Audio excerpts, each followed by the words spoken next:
I am connect from coding blocks. तो आज का प्रॉब्लम ऑफ द डे है longest palindrome. Given a string s consisting of lowercase and uppercase letter, return the length of longest palindrome that can be built with those letters। तो हमें longest palindrome की length return करनी है जो कि string S के lower case और upper case जो दोनों लेटर्स है, दोनों टाइप के लेटर्स है, उन्हें कंबाइन करके बन सकता है। तो पहले हमें क्या करना है, स्ट्रिंग एस से एक पैलिंड्रोम बनाना है। क्या वो पैलिंड्रोम हमारा लॉन्गेस्ट होना चाहिए और फिर हमें उसकी लेंथ रिटर्न करनी है। तो जरूरी नहीं है कि हमें पैलिंड्रोम बनाना ही पड़े, पहले हम हो सकता है बिना पैलिंड्रोम बनाए ही उसकी लेंथ रिटर्न कर दें। ठीक है, तो एक एग्जांपल देख लेते हैं। तो उन्होंने एग्जांपल दिया हमें ये वाला सी डी। तो अगर मैं यहाँ पे जितने भी टाइप के करेक्टर्स हैं उनका काउंट स्टोर करूँ तो ए के करस्पॉन्डिंग 1, क्योंकि ए एक बार ही प्रेजेंट है मेरा। ठीक है, बी के करस्पॉन्डिंग भी 1 ही आएगा क्योंकि बी भी एक बार प्रेजेंट है। लिख लेते हैं काउंट, तो यहाँ पे कैरेक्टर्स। ठीक है, अब नाउ सी के करस्पॉन्डिंग सी 1 2 3 4 बार है सी, तो सी के करस्पॉन्डिंग हम 4 स्टोर कर लेते हैं। ठीक है, और डी यहाँ पे एक बार है। क्वेश्चन में भी एक बार है क्या? नहीं, 2 बार है। हाँ, तो डी 2 बार है। डी के करस्पॉन्डिंग भी है इसका काउंट जो कि 2 है। ठीक है, अब अगर मुझे कोई पैलिंड्रोम बनाना है, राइट, तो वो क्या होना चाहिए, सिमेट्रिकल होना चाहिए। ठीक है, लेट्स से ये 0th पोजीशन है। ठीक है, और ये 6th पोजीशन है। एक और ले लेते हैं, 7th पोजीशन है। तो पैलिंड्रोम में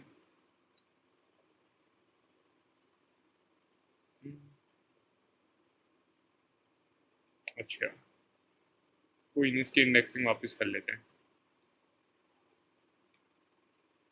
3 4 5 6, तो 0th और 6th पोजीशन पे एक कैरेक्टर होना चाहिए। मतलब जो 0th पोजीशन पे कैरेक्टर है और जो 6th पोजीशन पे कैरेक्टर है वो दोनों इक्वल होने चाहिए, राइट। जो यहाँ पे और यहाँ पे कैरेक्टर इक्वल होने चाहिए, क्योंकि फर्स्ट और लास्ट कैरेक्टर इक्वल होना चाहिए पैलिंड्रोम में, तभी तो स्ट्रिंग सिमेट्रिकल बनेगी।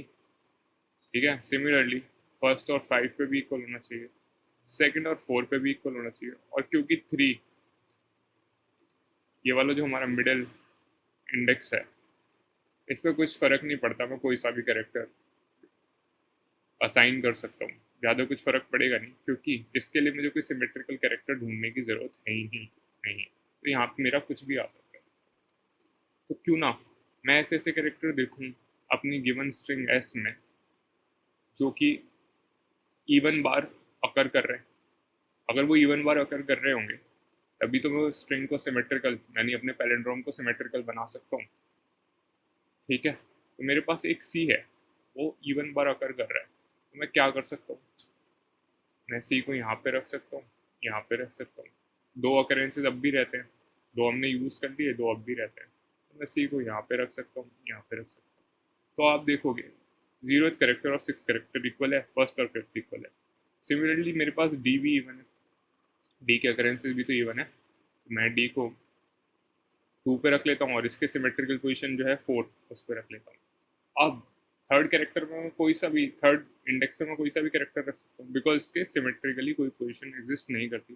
तो क्या मैं ए रख सकता हूँ? रख सकता हूँ। तो अगर हम इसे चेक करें कि ये पैलिंड्रोम है कि नहीं, तो भाई फर्स्ट और लास्ट सेम है, सेकंड लास्ट और सेकंड पोजीशन ये भी सेम है, थर्ड लास्ट और थर्ड पोजीशन भी सेम है, और इसको तो हमें किसी से कंपेयर ही नहीं करना, तो हेंस ये हमारा पैलिंड्रोम है। ठीक है, अब मुझे फाइंड करनी है ग्रेटेस्ट लेंथ, राइट। एक पैलिंड्रोम जिसकी लेंथ ग्रेटेस्ट हो, तो क्या मैं उसके लिए जितने भी मेरे पास कैरेक्टर्स हैं, है ना, उनके इवन अकरेंसेस ले सकता हूँ। भाई मान लो कोई कैरेक्टर है सी एच, वो एक्स टाइम अकर करता है। ठीक है, तो या तो एक्स इवन होगा या ऑड होगा। ठीक है, पहले इनिशियली जितने भी कैरेक्टर्स हैं उनके इवन नंबर ऑफ अकरेंसेज दे देता हूँ। या तो एक्स मेरा ऑड होगा, ठीक है, कोई कैरेक्टर का काउंट या तो ऑड होगा या इवन होगा। तो इनिशियली मैं यहाँ से इसके इवन अकरेंसेज उठा लेता हूँ, तो यहाँ पे क्या बचेगा, एक्स मॉड 2। अगर ये ऑड होगा तो एक अकरेंस बच जाएगा, वरना ज़ीरो, और बाकी के अकरेंसेज हम ले लेंगे। भाई ये तो हमें यूज़ करने ही करने हैं। ये वाला जो काउंट है, that is the even number of occurrences of any character C H, ये तो हम यूज़ करेंगे ही करेंगे, ठीक है। और फिर बाद में देखते हैं, अगर हमारे पास कोई एक बीच वाली पोजीशन बचती है तो we can use this occurrence, ठीक है। आई होप ये समझ में आ रहा होगा कि हम इवन अकरेंस क्यों ले रहे हैं।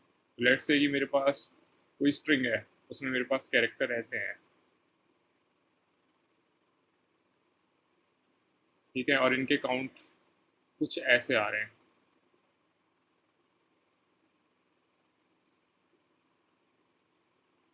वन, ठीक है। मैं क्या कर सकता हूँ, मैं इसके पहले इवन अकरेंसेस यानी 3 की 2 ले लूँगा और यहाँ पे बचेगा 1, 4 के 4 ले लूँगा, यहाँ पे बचेगा 0, 7 के 6 ले लूँगा, यहाँ पे बचेगा 1, 6 के भी 6 ले लूँगा, क्योंकि भाई मेरे को इवन नंबर ऑफ टाइम्स तो लेना ही लेना है, ठीक है। फिर उसके बाद मैं किसी भी एक को बीच में प्लेस कर दूंगा, तो 2 के 2 यहाँ पे 0, 1 के 0 यहाँ पे, ठीक है। तो मेरे पास बीच में यानी मिडल पोजीशन में प्लेस करने के लिए 3 एलिमेंट्स हैं, ठीक है। कि तो मैं क्या तीनों को प्लेस कर सकता हूँ, क्या मैं ऐसे ए और जेड ऐसे बीच में प्लेस कर सकता हूँ? नहीं कर सकता, क्योंकि then it will not become a parent form. ये जो मेरा पार्ट है ये सिमेट्रिकल नहीं है, तो मुझे इन तीनों में से सिर्फ एक ही प्लेस करना है। तो ऑल द नंबर्स जिनके ऑड नंबर ऑफ अकरेंसेज हैं, है ना, उसमें से हमने उसके ऑड -1 यानी जो भी ऑड अकरेंसेज थे उसमें से -1 करके वो सारे अकरेंसेज तो यूज़ कर लिए, ठीक है। तो लेट्स से जिनके एक्स जो कि एक ऑड नंबर है ऑकरेंसेज हैं, तो हम x-1 को तो सिमेट्रिकली प्लेस कर देंगे। Then will take all the numbers, ठीक है, ऑल द कैरेक्टर्स जिनके ऑड अकरेंसेज है, और उनमें से कोई सा भी एक character will place in the middle, और बाकी सारे, तो इन तीनों में से ए जेड, इन तीनों में से कोई सा भी एक कैरेक्टर बीच में आ सकता है, ठीक है। तो इसकी स्ट्रिंग कैसे फॉर्म होगी एक बार देख लेते हैं, यहीं पे बना के देख लेते हैं। तो मेरे पास क्या है, मेरे पास ए है, क्योंकि मैंने जिसके दो अकरेंस यूज़ कर लिए। तो what I can do is, मैंने ए को एक को यहाँ पे प्लेस करा, एक को यहाँ पे प्लेस किया। बी है जिसके मैंने 4 अकरेंसेज यूज़ कर लिए हैं, तो मैंने बी को यहाँ प्लेस किया और यहाँ 4 अकरेंसेज हो गए बी के। ए है जिसके मैंने 6 अकरेंस यूज़ करे हैं, तो ए को मैंने यहाँ पे यहाँ पे यहाँ पे और यहाँ पे यहाँ पे और यहाँ पे, ठीक है। वैसे इसमें आएगा नहीं, एक काम करते हैं वापस से थोड़ी स्पेस में कर लेते हैं। हाँ, तो ए ठीक है, बी बी, अभी तक तो सिमेट्रिकल बन गया स्ट्रिंग, ठीक है। फिर मैंने क्या करा, ए के 3 अकरेंसेस यहाँ पे लिखे और ए के 3 अकरेंसेस यहाँ पे लिखे। सिमिलरली मैंने बी के 3 यहाँ पे लिखे, यहाँ पे लिखे, ठीक है।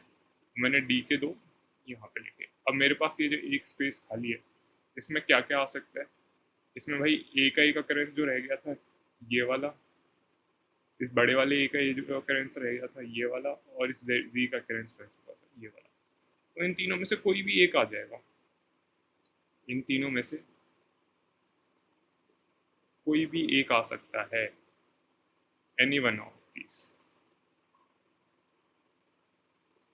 पर क्या मैं कोई सा भी चूज करूं इन तीनों में से, उससे ओवरऑल लेंथ पे फर्क पड़ेगा? नहीं पड़ेगा, क्योंकि भाई अगर मैं इसे चूज करता हूँ तो इससे भी लेंथ 1 बढ़ेगी, इससे भी लेंथ 1 बढ़ेगी, इससे भी लेंथ 1 बढ़ेगी, और बाकी ये जो लेंथ है, राइट, ये वाली जो लेंथ है बाकी, ये तो फिक्स्ड है, दिस इज फिक्स्ड, ठीक है। तो हम कुछ यही अप्रोच यूज करते हैं और इसी से अपना आंसर कैलकुलेट करते हैं। First of all we'll calculate the occurrences of all the characters, then if the occurrence of any character is odd, we'll -1 to the occurrence and will take all those occurrence, मतलब अगर किसी का odd occurrence है तो मैं उसमें से -1 करूँगा और बाकी जो भी उसके अकरेंस हैं, अब -1 करूँगा तो इवन बन जाएगा, और इवन अकरेंसेस को मैं सिमेट्रिकली प्लेस कर सकता हूँ। देन तो मैं उसके वो सारे अकरेंसेस को काउंट कर लूँगा। Then after I will see कि भाई मेरे पास कोई और नंबर ऑफ अकरेंस वाला कैरेक्टर था, अगर कोई एक भी था तो मैं उसका जो लास्ट अकरेंस था जो हमने यूज़ नहीं किया था उसे मैं सेंटर में प्लेस कर दूंगा, जैसे हमने यहाँ पे करा है। ठीक है, आई होप ये क्लियर है। चलो इसका कोड लिख लेते हैं।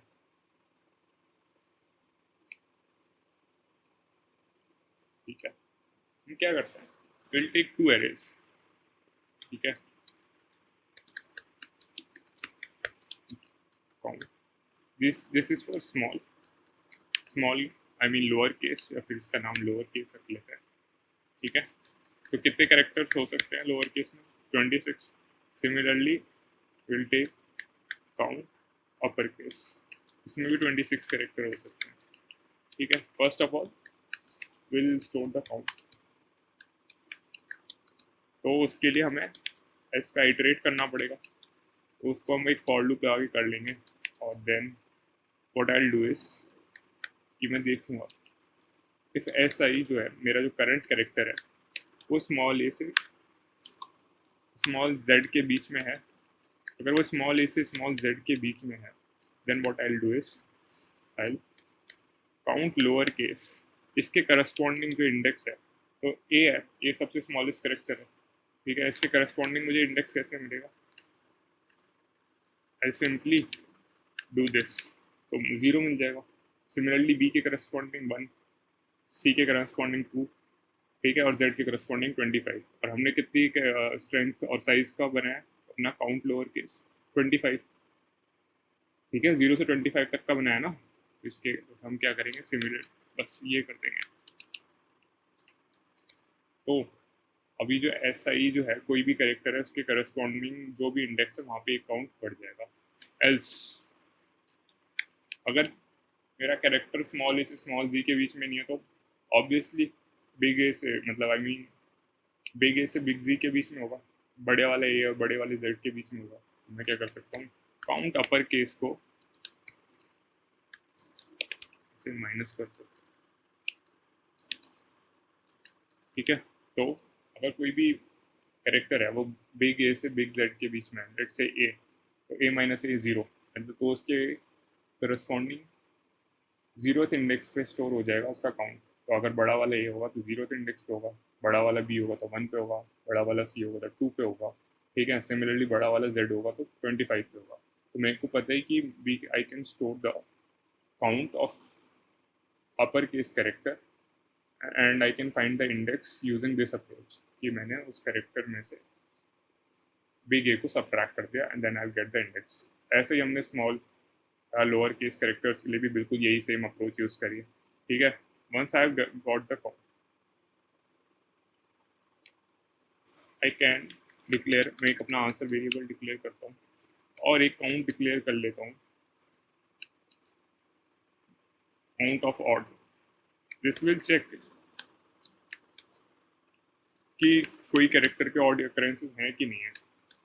ठीक है, पहले क्या करते हैं हम प्लीज, अगर इवन है या ऑड है, पहले सब में से इवन नंबर को एक्सट्रैक्ट करेंगे, इवन नंबर ऑफ अकरेंसेस को, जिनमें ऑड होंगे उसमें 1 रह जाएगा, जिसमें इवन होंगे उसमें 0 रह जाएगा।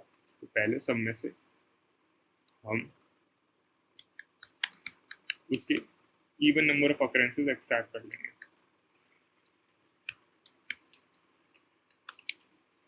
ठीक है, what I'll do is I'll add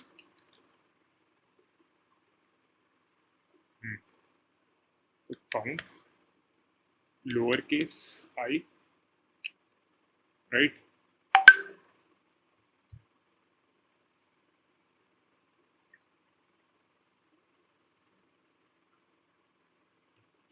ऐसे काउंट लोअर केस आई में जो भी अकरेंसेस है, इसको पहले मुझे इवन बनाना पड़ेगा। मैं क्या करूँगा, मैं देख लूँगा काउंट लोअर केस आई। अच्छा, मॉड 2, ठीक है। तो अगर ये ऑड भी हुआ तो भी इवन हो जाएगा, क्योंकि अगर ऑड मॉड 2 करते हैं हम तो 1 आता है, और 1 सबट्रैक्ट कर देंगे तो इवन। सिमिलरली मैं काउंट अपर केस के लिए भी सेम चीज़ कर सकता हूँ, ठीक है। Case I mod 2, right.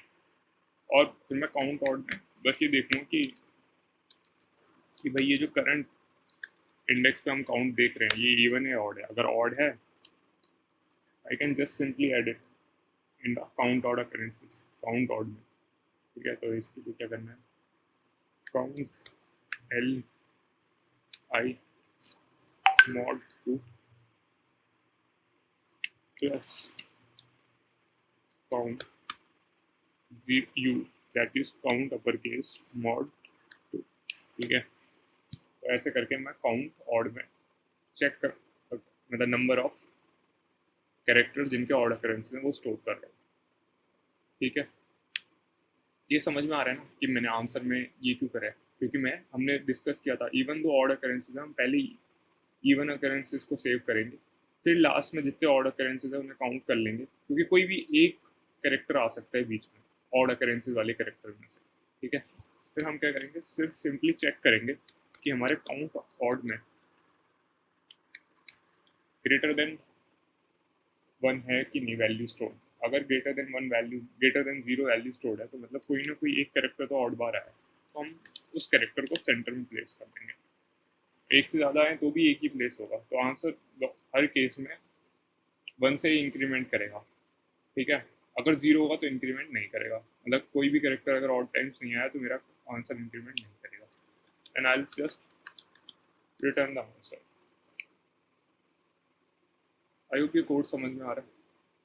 वैसे रन करके देख लेते हैं।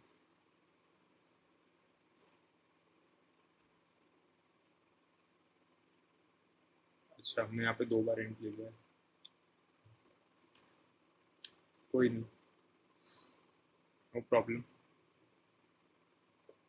ठीक है। टेस्ट केस तो चल रहे हैं, सैम्पल टेस्ट केस, बस सबमिट करके देखते हैं,